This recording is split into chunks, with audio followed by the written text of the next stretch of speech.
Factory বন্ধ, বেতন ভাতা না পেয়ে শ্রমিক কর্মচারীদের জীবন পড়েছে সংকটে।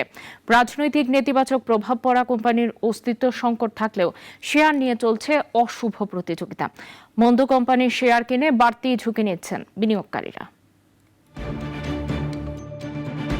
পুঁজিবাজারে তালিকাভুক্ত এসপি সিরামিক্স বেক্সিমকো গ্রুপের অন্যতম গুরুত্বপূর্ণ প্রতিষ্ঠান।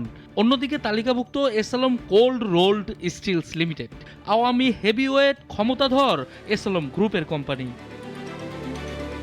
রাজনৈতিক পট পরিবর্তনের পর কোম্পানি দুটির ওপরে পড়েছে বৈরী প্রভাব।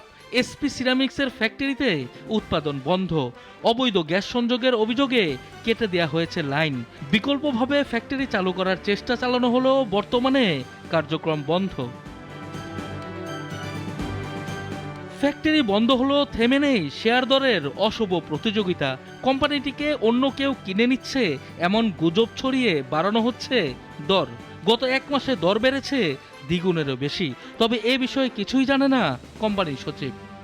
ওটা অপারেশন আমি আসলে জানি না, এটা যারা ফ্যাক্টরি চালায় তারা বলতে পারবে। আমি ইনফরমেশন। এদিকে এসএলএম গ্রুপের উপর যে সিডর চলেছে বেক্সিমকোর মতো তার প্রভাব পড়েছে কোম্পানিগুলোতে। তালিকাভুক্ত এসএলএম কোল্ড রোল্ড স্টিল লিমিটেডের নাজুক অবস্থায় বেতন ভাতা নিয়ে চলছে শ্রমিক কর্মচারীদের অসন্তোষ।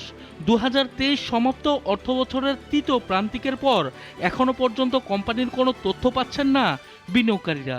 অর্থাৎ গেল 1.5 বছরের তথ্য সম্পর্কে বিনিয়োগকারীরা রয়েছেন পুরোই অন্ধকারে। তার উপর সম্পত্তি নিলামে উঠাচ্ছে জনতা ব্যাংক। তবে উল্টো চিত্র শেয়ার বাজারে। নির্ভরযোগ্য সূত্র জানিয়েছে বাংলাদেশ ফান্ড সহ বেশ কিছু বড় বিনিয়োগকারী কোম্পানিটির শেয়ার দর বাড়িয়ে নিজেরা চেষ্টা করছেন সরে যাওয়ার। এতে সাময়িক দর বৃদ্ধিতে বিনিয়োগকারীদের আকৃষ্ট করলেও ভবিষ্যৎ নিয়ে রয়েছে শঙ্কা।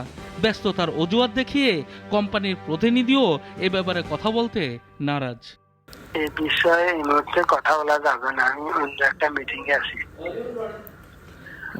আচ্ছা, আপনার মানে এই মুহূর্তে কথা বলা যাবে না, আমি শেষ না করে আপনার সাথে কথা বলতে পারি।